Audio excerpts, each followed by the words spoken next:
and thank you for coming to our um, summer enrichment series. This is Rick Shick, a visual effects professional, and he's going to tell us about himself and his industry and how he does what he does.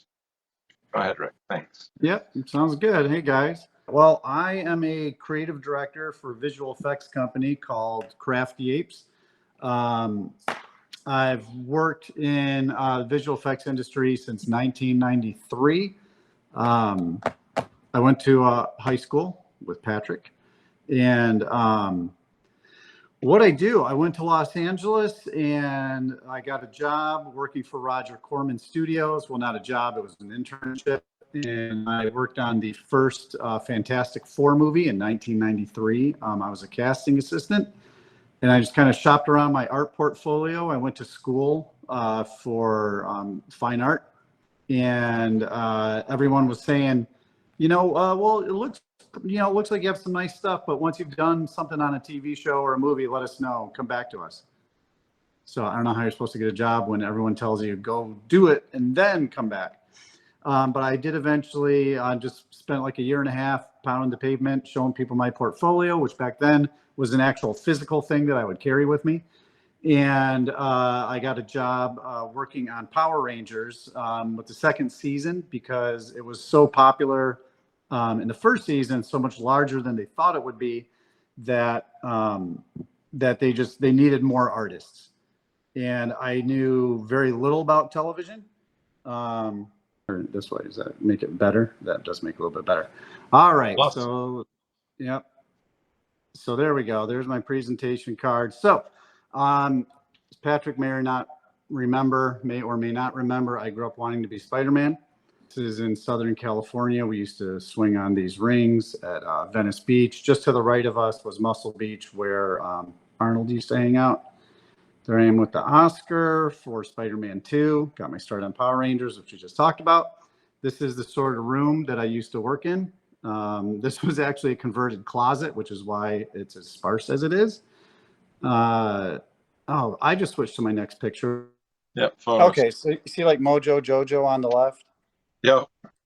Okay, so this is my current office, my work at home office. And when I started on Power Rangers, I was actually made a mountain range. There was a wide variety of things that we were doing. This mountain range went behind the Zords, and so we set this up in the studio with the painting of the sky behind it and a couple layer of mountains to get the depth. We had turned some toys into puppets. Because the guy who owned Power Rangers, Haim Saban, he was too cheap to send us models from Japan. He was like, just go to the store and buy some toys. So we painted up one side of the toy to try to make it look larger. You can see there, if we look at the detail, you can see that we added some shading around it, tried to add some battle damage to it. The other side still looks very much like a very pristine toy. And then we were able to puppeteer them. This is me and my friend Rick hanging out with one of the Power Ranger monsters. One of the great things about my job is I work with amazing artists, and this was drawn for me by a really good artist, and he drew Jackie Chan beating me up, which is pretty much the coolest thing I ever had. I've worked on a bunch of stuff. I've directed commercials. One of them, we needed a doctor, and this is what a real doctor looks like, and then this is what a fake doctor looks like. So the doctor in our commercial, you can see we're in a park in this picture, assuming this is working. Basically, most of this commercial was shot in a park, and so it was easier to bring the doctor's office to the park than it was to actually pack everyone up and go to a second location. So with a piece of wood paneling and a plaque that really doesn't mean anything, we basically recreated what a real doctor in an office looks like.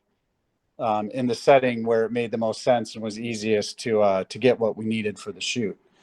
I directed some crazy Capri Sun commercials where we had these kids on wires, on flying surfboards. That was very goofy. It's really fun what I do, in that the problems that need to be solved can be really crazy. and that keeps it interesting. I directed commercials for video games like this 007 Everything or Nothing. Um, One of the nice things about working at a movie studio or a facility like Sony ImageWorks, I spent many years as a freelancer there, is you go on the lot and you never knew what you were going to see. And this day there just happened to be a giraffe between studios for some project. I have no idea what it was for. I worked on Harry Potter. I put my name in that. This was a movie called Valkyrie, and one of the things we had to do was whenever if they shot something that wasn't really on a set or on a location, and we had to make it look like it's on location. In this case, there were only 2 tents in the scene, and the tent on the far right did not exist. And I had back then, we wouldn't really get CG models for a lot of stuff. We would make things ourselves. I was in a department called the Flame department. That was the software I was working on. We were known for being able to just do anything. So I painted this tent, but when I painted this tent, what they didn't notice is I painted it to look like Jabba the Hutt because I thought that would be funny. So if you look at Jabba the Hutt and the tent next to it, you can see I even have the hookah pipe going into his mouth, a little bit of the nostril and the one eye. So that also keeps work very interesting, is when you try to sneak things in like that. I was hired by a friend of mine to do some artwork for a War of the Worlds project, which was really neat. I thought we made some really great looking shots of combining a model that my friend had made with some old timey photographs of natural disasters that had happened. And then, unfortunately, Tom Cruise was making a War of the Worlds movie that got greenlit, which killed my friend's project. So, I mean, you can see that this looks very much like what we were doing, but then it's all based on H.G. Wells' stories, so they're all kind of look the same, no matter what you're doing. I did work on these 2 Spider-Man movies, Spider-Man 2 and 3. And Spider-Man 3, I actually worked on it after the movie was in the theater. I got a call from Sony ImageWorks. I had been working there for maybe a decade at this point. And they're like, "Hey, we need you to come work on Spider-Man 3." And I'm thinking, isn't it in the theater right now? And they said that there were 2 shots that basically the director, Sam Raimi, didn't like, and he wanted to redo them. So each time the print would be sent out to a different market. Like there'd be a print of the movie that would go to Asia. Then there'd be another one that would go to Europe. And the one to Europe would have better effects in it because there were 2 shots that were constantly being updated. So by the time it went on to DVD, I did the Mudman shot. I redid it. The first shot was basically a wipe from top down from the CG mud guy to the actor. And by the time I got my hands on it, it had already gone through a bunch of artists, and then I was the final artist. And I actually cut the actor and the CG guys apart to line up with each other. And that way I could do a more subtle reveal. So whatever you see on DVD, or if it plays on TV, it's generally the work that I did, not what people saw in the theater. And earlier I had the picture of me with the Oscar. Pretty much everything you see in TV and movies is a lie. This looks like I won the Oscar. These are actually the guys who won the Oscar. It's Ralston. The guy on the left worked on the original Star Wars movies. The guy on the right, Scott Stokdyke, he has worked on a bunch of movies for Sony ImageWorks. And I was on the team that worked on Spider-Man 2. So they had a big party. Everyone's very excited. We all got to take pictures with the actual Oscars. And so everyone pretends that, like I was on the team that won the Oscar. I didn't actually win the Oscar for Spider-Man 2. Ken Ralston and Scott Stokdyke definitely did. I have some behind the scenes stuff. So some of the work I do as a creative director is I have to solve whatever problem we currently have. In this situation, we needed wanted a hot air balloon for the 1860s. So I did a lot of research on what did hot air balloons originally look like? When did the Montgolfier brothers first go up in a hot air balloon? And being a TV show, we want it to look sort of fun as well. They don't just want to be historically accurate. And this was a balloon for a wedding. So I basically came up with this sketch, and I had some details called out of what I wanted how I wanted the rope to be. how I wanted the tassels to be on the end, the bunting around it. So this was really a sketch that I made. I was just on a notepad. And then I had a team of artists making what I had created in CG, because we weren't going to shoot a model for this one. We were definitely going to have a CG solution. And it's funny, as we worked on this, it drove me crazy because the guy making the model, he kept changing things on me. Like he'd make the bunting bigger or smaller, or the tassels hanging would be different lengths. And I'm like, dude, make it like the drawing. I just kept saying, what I drew is what I want it to look like. So just make it look like the drawing. And it ended up becoming a big joke, was like, if it looks like the drawing, you did it right. And so Compton, the scene, it looked like this. I do not have the actual moving footage, but this is what it looked like in the scene. And one of the things we realized is the scene's a little bit dead. They shot this background with the people in the basket, and then there's nothing above them. So we completely added what's in the scene. We tried to match the lighting, the direction, the sunlight. And then we decided that the bottom left corner was a little bit boring with no onlookers watching them take off. So we actually shot people in the office. We raised up the screen a little bit, and we shot the upper torso, like brought in this old straw hat and had people just wear black that day who are going to be in the scene. We picked like 5 artists. It's always nice to be able to take someone who's been working on shots forever and actually be like, hey, can you be in the shot? Because most people are very excited to do it. And so some of my favorite artists got to be in the scene. And I don't have that either. But if you ever watch Dickinson, I believe this was the end of season 1, where Emily Dickinson's brother gets married to Emily Dickinson's best friend. And there's a bunch of people in the bottom left corner who are like waving goodbye to them as the balloon takes off. And it's artists and production people from the office. This was our one of our bathrooms at work. If I need to shoot blood for something, I'm constantly making a mess, which is actually really good where I live now. I have a large backyard that is partially forested, and I'm always telling my the owners of the company, any mess we got to make, I can make a mess in my backyard, and no one's going to care. If we need to shoot something, if we need to blow something up, that's not too big, we can do that as well. I think that's what I really like the most, is doing something practically, not always sitting on a computer, because I am on a computer every day. And earlier in my career, Power Rangers was maybe half on a computer, half not on a computer. I love making models and props, and anytime I can shoot something for real, like I did here with this blood, I want to do that. This is, you can see the camera in this wider shot.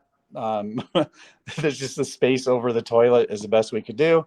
And you can see the plastic to capture any splatter that we're going to have.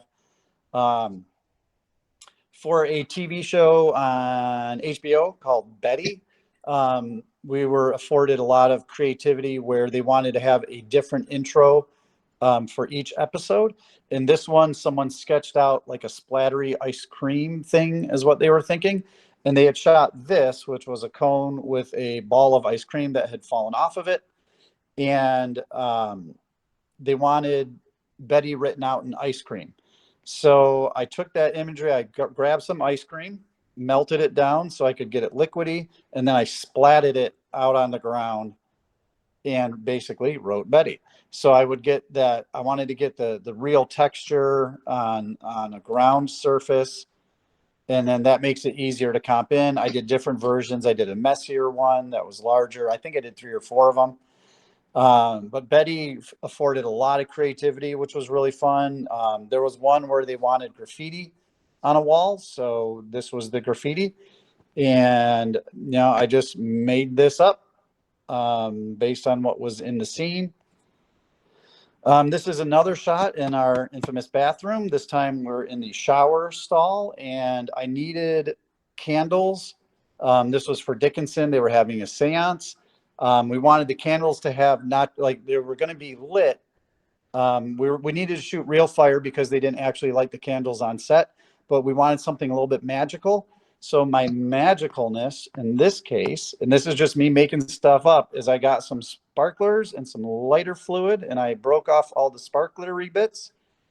ground it up and put it in a pepper shaker, and I would shake that onto the candles as they were burning to get like little bits of popping action.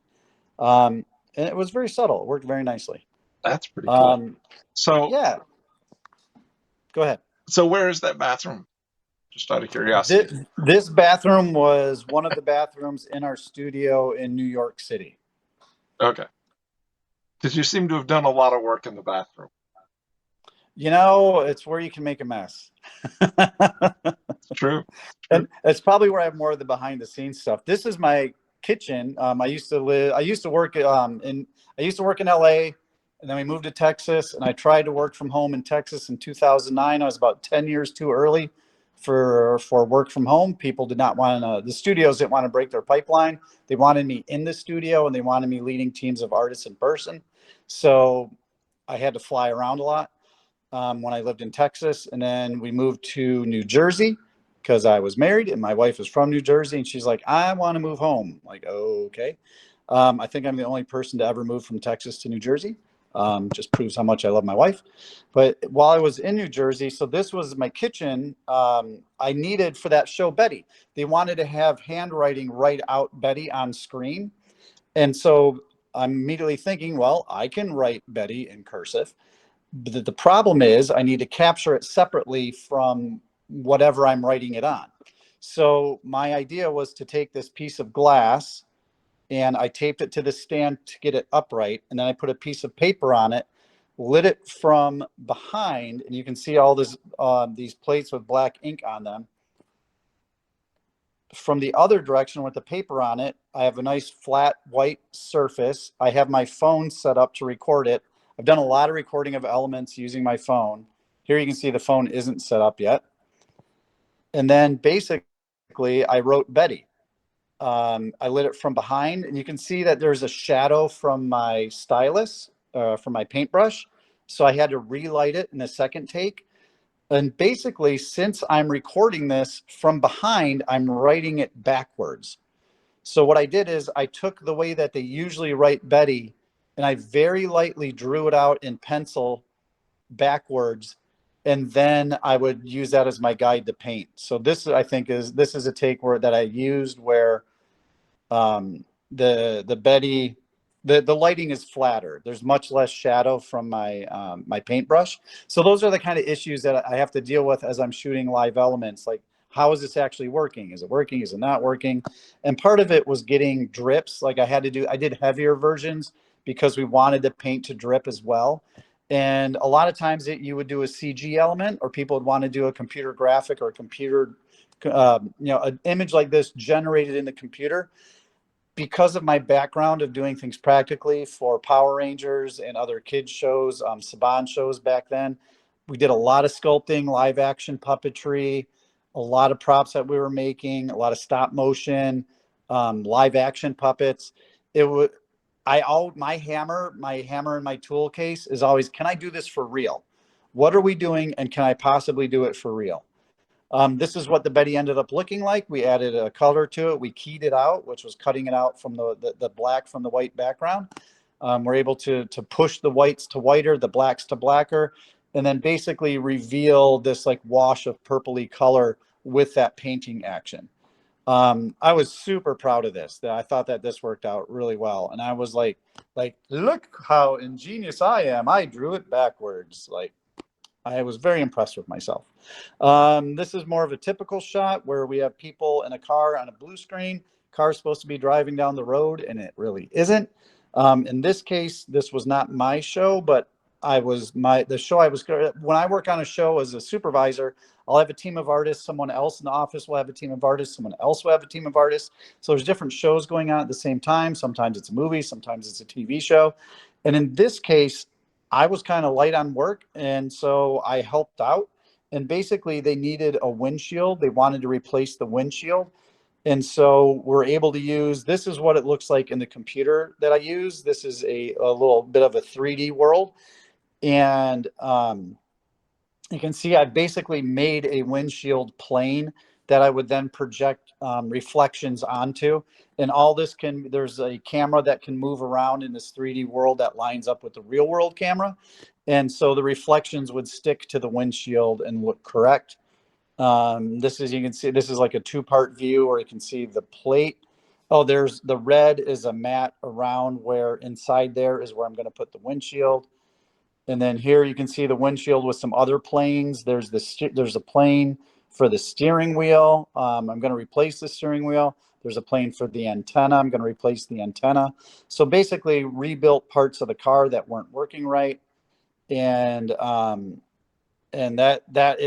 is a lot of what the computer work. It's called Nuke, is the main software, compositing software I use. At the bottom here, these are called nodes, and each node, each rectangle or circle is doing some operation to the footage. So usually there's footage at the top, and then we work our way down, adding these nodes to it to affect it in some way, and then a render node at the bottom. This is a typical script that I had to make for a show. I don't know what I was compositing, but I thought this looked cool at the time, so I took a picture of it. I like to keep mine as neat as possible. Some people are just zigzags all over. I try like that. And in this one, all the diagonal lines can be turned off really easily as one group. So what does that represent exactly? This represents a piece of footage that we've affected and added something to it and then rendered it out at the end. So if it's a scene of New York City and you got to add Spider-Man flying, this would be New York City at the top if they actually shot a plate of it, and then whatever we use to make Spider-Man and to add it and create sort of like lighting effects around him to put him into the scene. If he swings behind a telephone pole, we'd cut out the telephone pole, put it back over the top to layer it in, layering things in.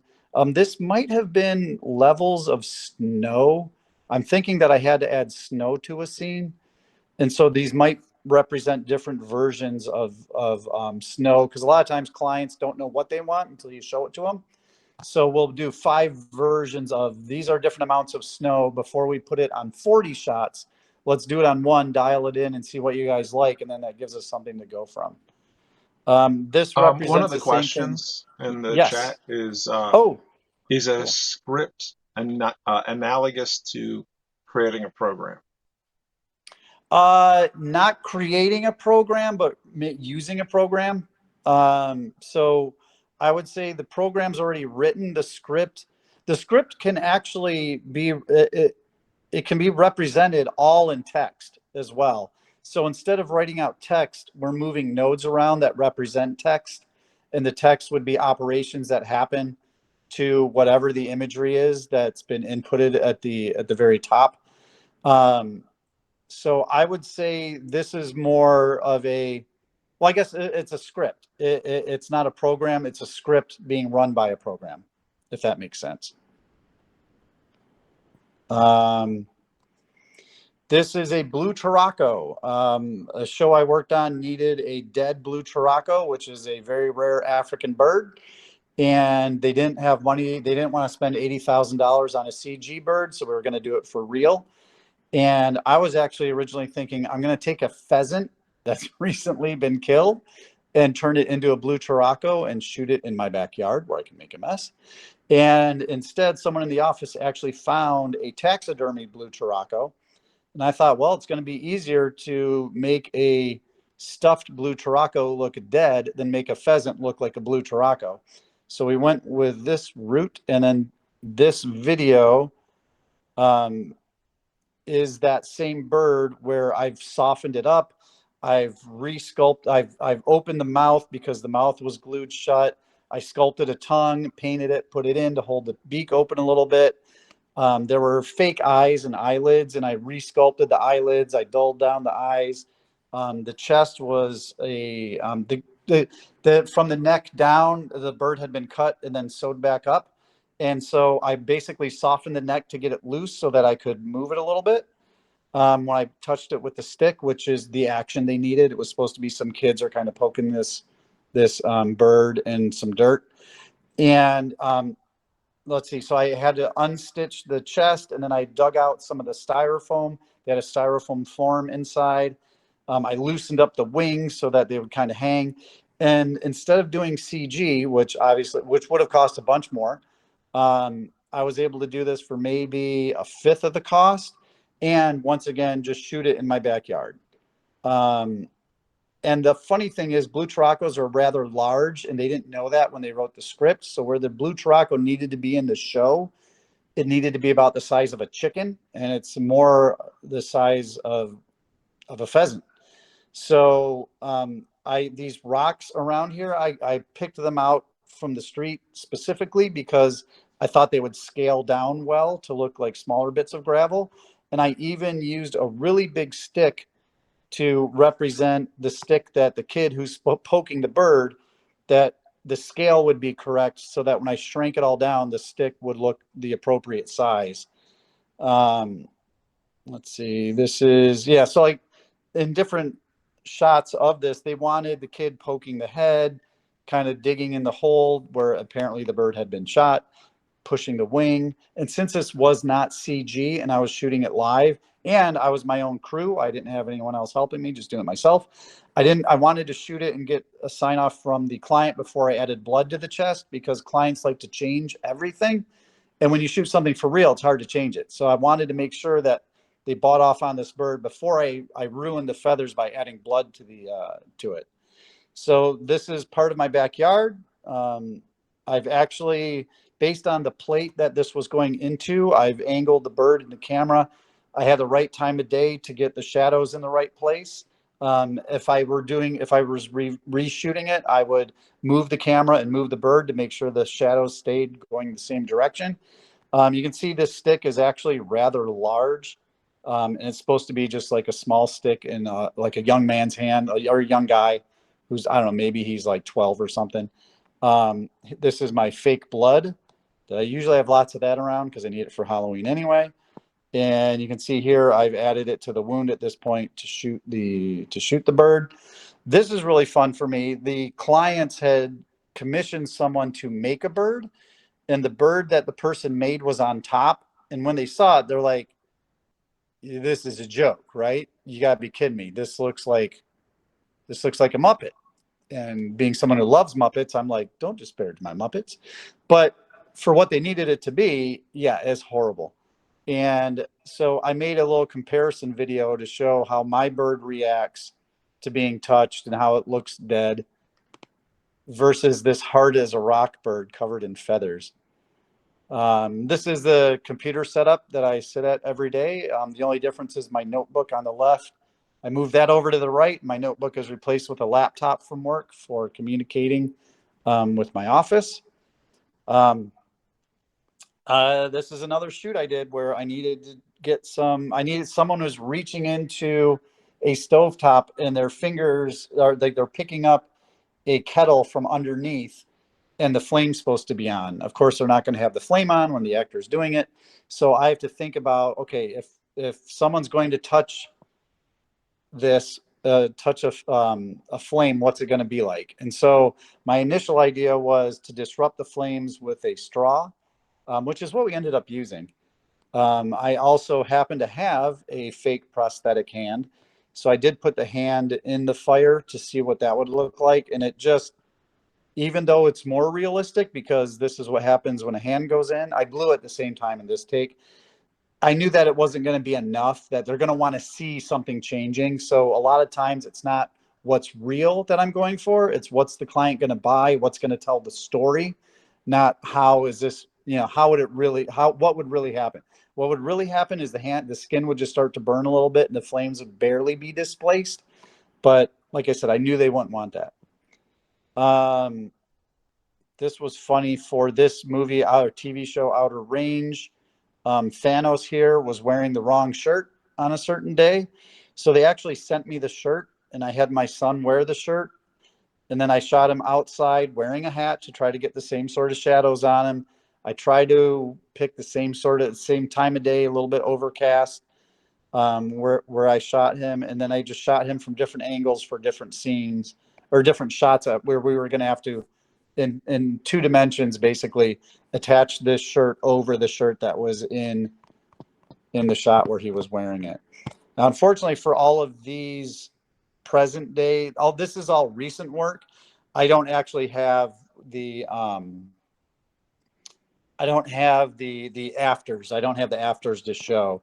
At this point, you'd have to like go watch Outer Range or Dickinson or Improbable Valentine to see to see that work.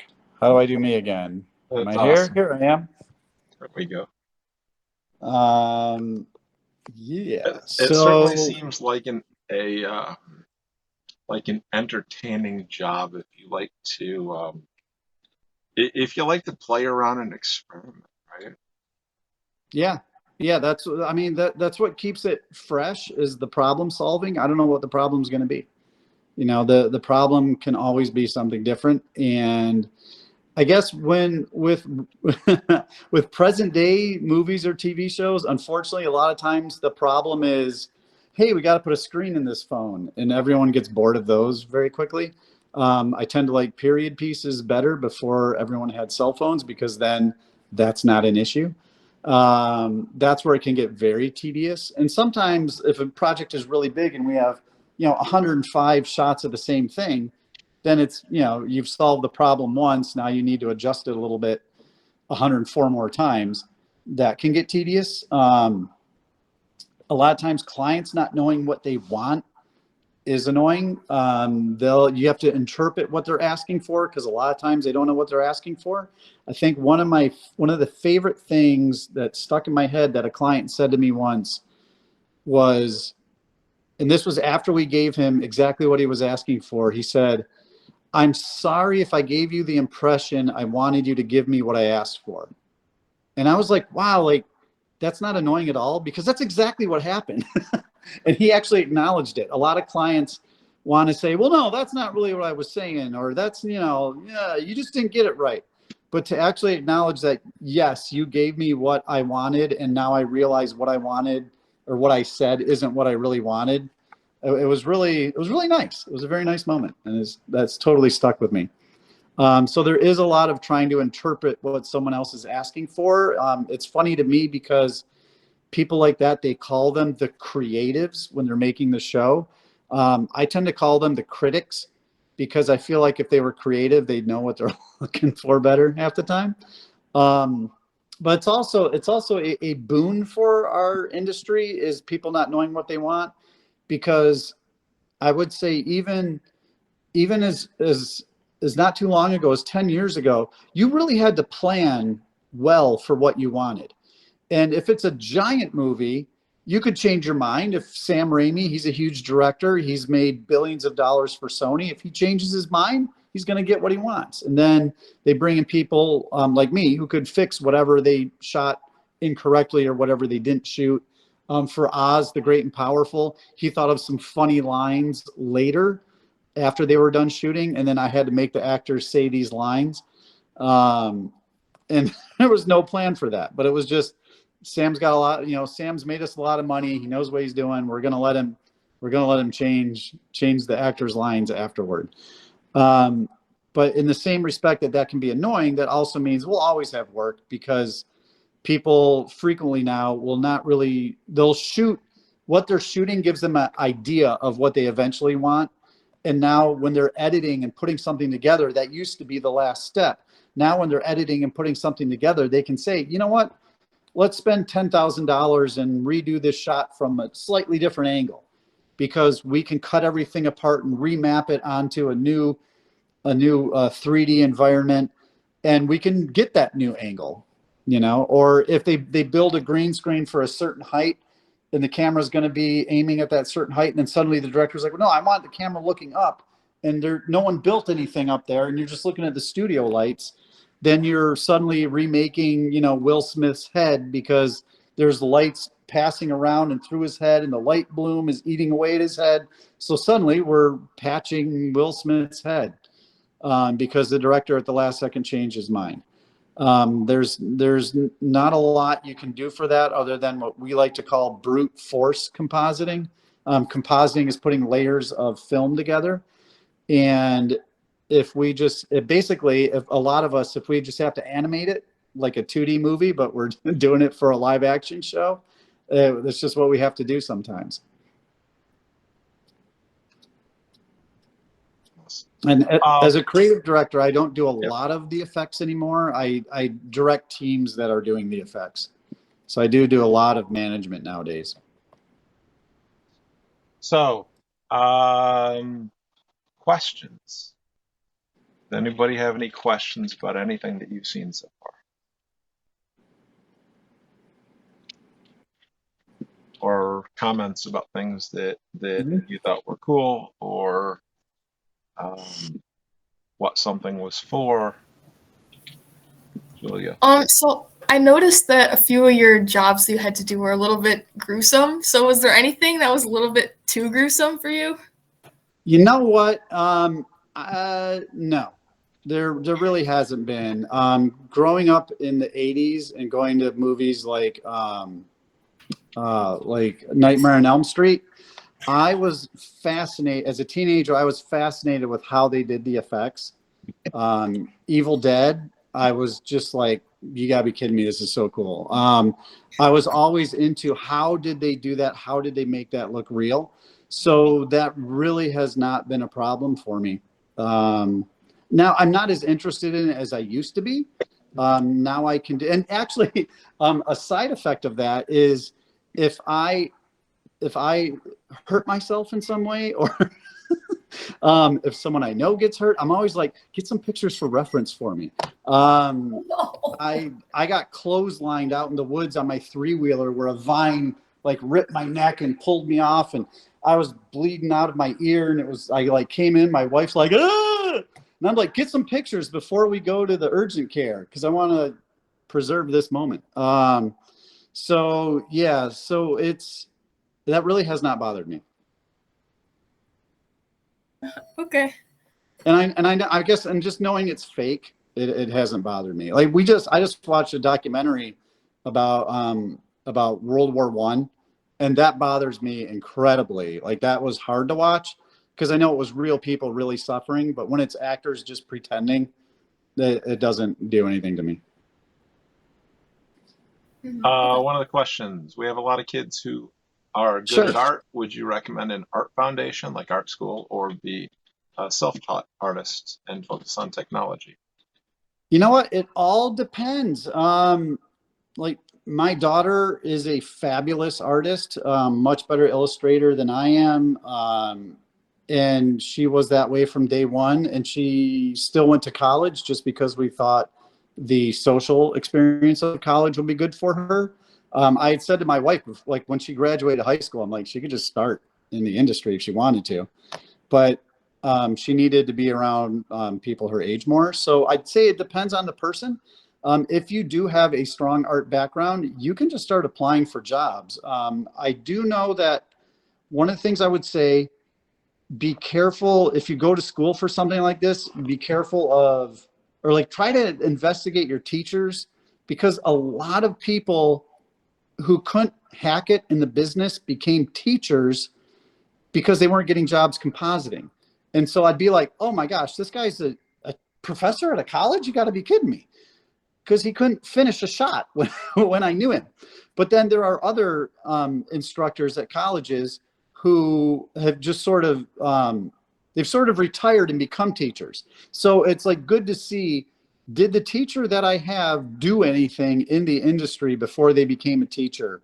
Or as a teacher, are they constant, or are they currently working on something? Because I do know some people who do that now. So maybe a few years ago, it was worse. Now it's better than it was. But usually when we still had an office and kids would come through and tours, part of my spiel was go get a job somewhere, go get an internship. It doesn't matter if you're a receptionist, if you're a production assistant and you're getting people coffee. If you're in the arena and you express an interest, most people, I would say, are like me and we're interested in teaching what we know. And the best way to learn is in person, and just to meet the people who are doing it, who could even hire you. So I think internships are invaluable in that respect. But I mean, the technology is amazing. YouTube is astonishing. I have some artists who have worked for me who just came straight from learning on YouTube how to do compositing, and they're really good. I'm not able to learn that way. I need to actually be doing something to learn it. I can't just watch someone else do it and then repeat it. I need to do it myself as well. So I have a hard time with that YouTube sort of thing. I do know there are some tutorials, I believe, at the Foundry, which is the company that now makes Nuke. I believe that they actually not only have tutorials, but they also provide you the elements so that you can build the same thing that they're building. I think I would have responded that much better, would be having like, oh, I'm going to build the same thing that they did. But I have found that personally, it's like throw me in the pit, and then I have to fight to make it work. And that was the best way that I learned. But yeah, I mean, there are different avenues, and different avenues work for different personalities. I guess it's knowing yourself to know, how, what the best avenue is for you. But I would say if you're an awesome artist, you can start applying everywhere.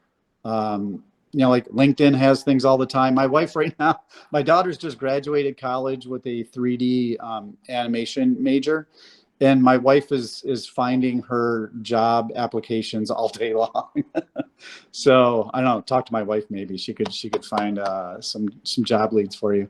But yeah, if you have a great portfolio, like if someone comes to me and we're reviewing someone, if they have an amazing portfolio and they're showing me that they can do what I need, or show me that they can learn what I need, I'm more than happy to give them a shot. Awesome. On Yes, our I don't see the robotics. messages. I'm trying to see where that is. Oh, okay. Yeah, In-call and our messages, is that what it is? yeah, this is the chat. Oh, So yeah, the I bottom see. one. Mojo Jojo. Yep, sorry. That's okay. So for a And robotics competition, we have hard deadlines for competitions. How important is project management in your work? oh, it's huge. And actually, when I started out as an artist, I did not like producers because I always felt that they were in the way of what I was trying to do, of the things I was trying to make. And then I came to realize producers are invaluable because they manage all the things I don't care about. So they help me focus on making something as good as it can possibly be. And then they're the ones who poke me about deadlines and like, we got to get this done by this date, or, we're spending too much time on this. So it's hugely important. Project management is hugely important. And one of the things I actually was telling my daughter, who, occasionally she'll listen to me because I'm sort of in an industry that she wants to be in. She would like to be directing 3D movies, like 3D animated movies. I told her for her portfolio, it's better to have something small and polished and finished than an idea, because everyone has ideas. Ideas are basically a dime a dozen unless you've acted on them. So I'm like you have an idea for a story and you've made this stop motion Lego thing and you've gotten 3/4 of the way through it. I'm like, finish, to show that you've taken something from the beginning to the end and you've put it together. That is mind blowing. When I meet artists who have done that in their portfolio, and it's not just some random bits of, here's a little bit of animation of this and a little bit of this thing and a little bit of that, but they show me that they put something together and actually followed through on it. And it can be 30 seconds long. If it evokes an emotion, tells a story, lets you know who that character is, that's incredible. And the ability to manage yourself and your time to get something done is super impressive. And then as a manager of artists, I have to know what the artists respond to, what kind of criticism they respond to, what kind of petting they need to make them feel better, because some need that, some don't need that. And the manager, the management, a lot of the management falls onto the producer's shoulders. I'm more than happy to let the manager tell me, we're doing okay, we're not doing, like, I don't worry about it day to day. What's the due date? I worry, does this look right? Is this something I would be happy to show to a client and say, I think this is really good? And then the manager, does that day-to-day stuff of are we on track? That if I had to be in a spreadsheet all day long, I would lose my mind. Very visual. I like looking at visual representations of where the work is and what the artists are doing, and the overall, the big, like looking at things in context is very important. When we have 5 different artists working on the same scene and maybe they're doing slightly different angles, it all needs to go together. I'm more worried about, does this flow visually, then is it all done on time? And I let the producer tell me if it's on time or not. So I love producers. A good producer is the greatest thing on earth to me now. Any other questions? So we got a couple more minutes. If you have a question, feel free to unmute yourself and go ahead and ask, or type it in the chat if you want. Let's see if we have any more. Another thing, if you want to ask about a specific project, if you look me up on IMDb, it's fairly comprehensive. I don't think I've updated it recently, but there's a fairly comprehensive list of work. I also have just rickshick.com has, like, I haven't made a reel. Reels are how we show our work. How basically it's our resume, and I haven't made a reel since like 2009. I've just been working too much to bother with reels. You know what? I like both. I like the fact that there is a variety. The question is, do you like your work to be subtle like the bird, or really stand out as an effect like the balloon? I had a really, really nice conversation recently from, okay, so I'm a creative director. I'm a visual effects supervisor. I basically interface with the client to get, what they're looking for. And then I translate that to artists, because I was saying before, they don't always say what they want. And I'm not always on, I rarely go on set. I was on set for some reason. The company decided to send me on set, and I got to tell Keanu Reeves what to do for like half an hour out of a day. It was weird. He looks exactly like Keanu Reeves. But I just was like, I don't need to be here. We have on-set people whose specialty is telling people what to do on set. So to go back to the story, so for the bird, the guy who was on set, he saw that Muppety fake toy bird, and he's like, this is never going to work.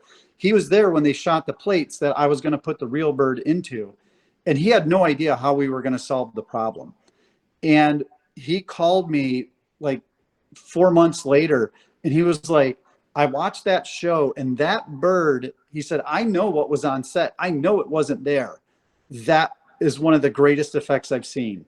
And it meant so much. And he's like, he works on Marvel movies. He does, universes being torn apart and moons being thrown into planets and stuff. And he's like, just the fact that I was on set and there's no reason to think that that bird wasn't there and the kid wasn't poking it with the stick. He's like, it blew his mind.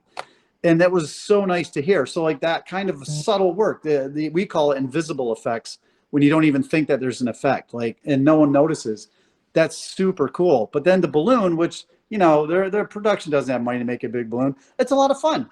It is a lot of fun to make something like that, and to try to balance it in so it fits just right. And if it looks believable, it looks believable. So and one of the things I like about this job is I get to do both of those things. So they're all cool. Although I do like puppets best of all. Like your Muppets, right? Yeah. Well, like some of the early Saban shows, the Beetleborgs, I made a live action dragon puppet.